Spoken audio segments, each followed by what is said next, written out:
Splitting the USA into two countries is a practical solution, and we can do it. A nation of red states and a nation of blue states could relate to each other as the USA and Canada do. In 1776, British North America was divided between two countries, but we get along fine. We don't have to care about who gets elected in Canada. We give each other space. We share rivers and electrical grid with Canada. We trade with Canada. Some even commute to work in Canada. Every country in the world engages in international trade, so we don't need to be self-sufficient. We even get along okay with Mexico on our border, even though that's becoming a failed state. Their votes don't affect us too much. Only 48% of Texans oppose secession if a Democrat is elected president. When Texas eventually leaves the Union, every other state will have to decide whether to stay or to go. Without Texas, Republicans won't be able to win national elections anymore. It'll be better for the red states to join Texas than to remain with the blue states. If the states negotiate a split of the USA, there's no need for war. Not many of us want to kill each other. Democrats are our beloved hippie uncles, our wayward daughters and cousins. No matter which side of the border you end up on, it's much easier to move to the other side of the border than to wage war. We can still visit the country as tourists, but the red states would not allow long-term immigration without a visa. 30 states voted for Trump. Their population is 183 million. China has the biggest economy in the world now, but the Trump states would form the second largest economy, just like the USA is now. The Trump states have a higher average standard of living than the Hillary states.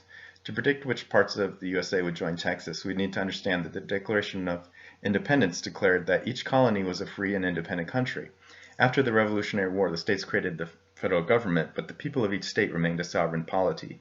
In the USA, states are the fundamental unit of sovereignty, so if a state legislature does not agree, a county cannot split off peacefully and legally. I don't really expect California, Illinois, or New York to allow counties to leave because the opposition party voters there are not numerous enough to be a nuisance to the party in control. But if we're lucky, maybe those states could split long before they realize the USA is starting to split up. This map shows our prediction of the final borders of the new countries. It's not a wish list. It shows how we believe state legislatures would actually act after Texas secedes and the USA starts splitting. States where Trump barely won or barely lost would let certain counties split off to avoid unrest and to strengthen the position of the party that's in control of the state legislature in that state. For example, Washington and Oregon might realize it's difficult to hold on to their eastern halves and let them hold a referendum on secession. That would allow the western halves to become more progressive. But Oregon's unlikely to allow Southwest Oregon to split off because it'll want to keep a land route to California within the blue state country. So that means that the only red state ports on the Pacific will be in Alaska and Guam. But the Panama Canal has been expanded, and for the Navy, Anchorage has a huge port that's ice-free year-round. The blue states wouldn't dare to stop the flow of goods through their ports going to the red states because they need red state cooperation to ship things between blue states. If Arizona lets Tucson split off in the south, it can provide a connection between California and the Navajo Nation, Albuquerque, and Denver, running along the Interstate 8 and the eastern half of Interstate 10 in Arizona. I don't know whether Texas would let southern Texas split off or not. The blue state country would not be contiguous, but that's not too unusual. The USA itself is not contiguous because Alaska is on the other side of Canada, and we have Hawaii, and any nation that has islands is not contiguous. The Great Lakes are international waters that connect to the Atlantic through the St. Lawrence Seaway. I believe Michigan would split in half. Since Detroit, along with Flint and Ann Arbor, is across the river from Canada, Detroit might choose to ask Canada to become province of Canada. Ohio is now a red state, with or without Cleveland, but since Cleveland's on international waters too, it might as well become a city-state like Miami would.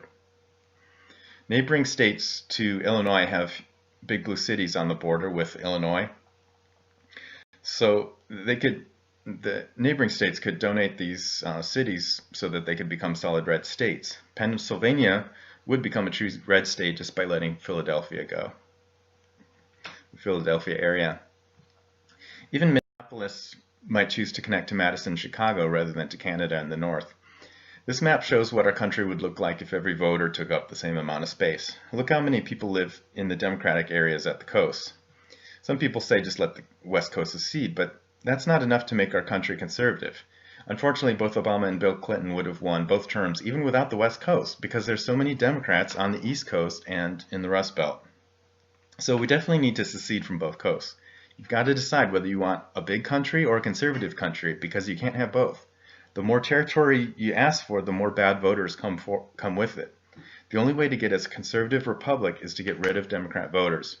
After the USA splits, some liberals and some people on welfare would choose to leave red states, and some conservatives and entrepreneurs would leave the blue states. That means that any state that joins the red states will become redder.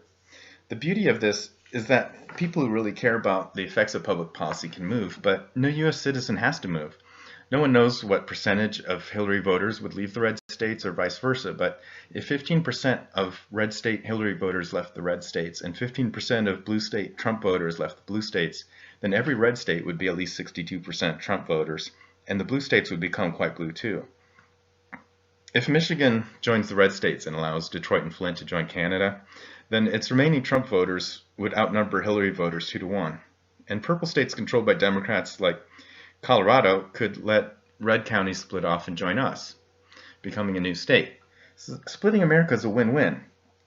With 15% migration, which it could be a lot more, a full 70% of America's Republicans would be happily living in red states where they can control immigration and debt and have judges that love traditional values. A full 70% of Democrats would be happily living in blue states where they can explore the joys of gun control, socialism, and nationalized health care. Even centrists would be happy because DC gridlock is preventing DC from solving the national debt crisis, the insolvency of Medicare and Social Security, and other problems. And neither country would be all that radical because the red states would still have 30% Hillary voters, assuming that amount of migration, and blue states would still have 30% Trump voters.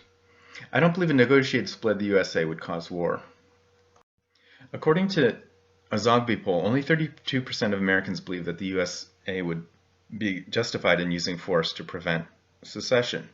And the military is under civilian control, so these two facts alone indicate that if a state secedes, America isn't going to attack it. If even the USSR lets its republics secede, I'm pretty sure the USA can let states secede. 2018 is very different from 1861. After secession, neither country will practice slavery or Jim Crow. Neither country depends on the other to fund the Treasury of the United States. Neither country will attack Fort Sumter.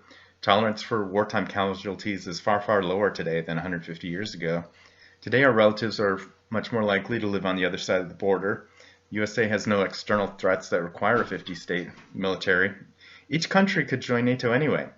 Free trade agreements are now common. There's no need for a country to be self-sufficient in goods. Use of territory is no longer the dominant economic activity. Today, workers bring more income than land does through agriculture or mining.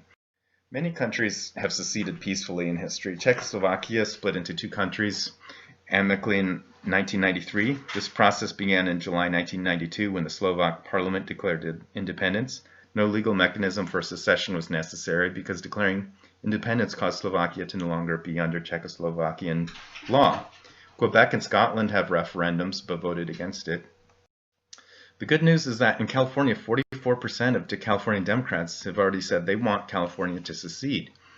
Yes, California is seeking volunteers and money to get signatures to put California secession on the 2020 ballot. They only have a few months and they need your help. Search for Yes California CalExit on Facebook. Getting CalExit on the ballot will provide free publicity that we need to let other people consider how practical and peaceful this idea is. California secession provides a precedent that can be followed by the rest of the states. Watch our next video, part 3, called Splitting the USA Can Prevent War and the Future for a Red State Country is Better Than a Future Without Splitting, at facebook.com, Peaceful Red State Secession. God, lead us to action to enact a peaceful solution to the challenges our nation faces. Amen.